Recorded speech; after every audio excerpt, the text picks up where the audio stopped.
A new kind of testing is coming to more than 1,000 schools and hundreds of daycare centers across Colorado. A test designed to measure what is in a glass of water at school.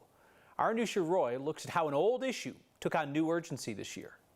Something as basic as taking a drink of water from the drinking fountain, it seems like such an innocent act. And yet, Alexandra Simon said it's not so simple to make sure the water her kid is drinking is lead-free. I honestly didn't realize it was such an issue, and I have a 3-year-old that goes to daycare. She advocated for a new state law that requires 1,100 elementary schools and 450 child care centers to do mandatory tests of their drinking water for lead. Most parents, myself included, like when I talk to them about it, are surprised that this is an issue. But the state started putting together a picture when 67 schools voluntarily started testing their water 5 years ago. Not all of the fixtures, but all of the schools found elevated lead levels. What we found has been the norm is low levels of lead contamination in water or outdated standards. The problem was there wasn't enough money to help all of these schools fix the problem. This time around, though, it's different because of state dollars and federal COVID relief funds for both testing and fixes. And so that could be changing out fixtures. It could be putting on a filter. The Democratic Representative Emily Sirota, a bill sponsor, said the law is still falling short since it's going to first focus on pre-K through 5th graders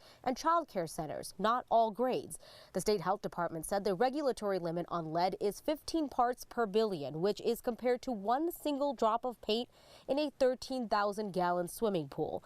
The new state law would reimburse districts if levels are 5 parts per billion or higher. Any level is too high. The state health department said the most common source of lead in these situations is corrosion from plumbing materials, which is most frequent in older bills. Over time, lead can cause issues with your learning ability. It can make you irritable. I don't think people should panic, but I do think they should be aware that this is a possibility. While advocates are worried that lead levels can ebb and flow, so testing might miss problem spots. Well, I think this bill is a great first step forward. For Next, I'm Anusha Roy. There's work around lead testing already, including Denver Water's work replacing bad pipes. There's a federal testing program for schools and child care facilities. There are some school districts that have their own programs. And then the state of Colorado is coming in to fill gaps for smaller districts and child care centers that need funding in order to make the necessary fixes.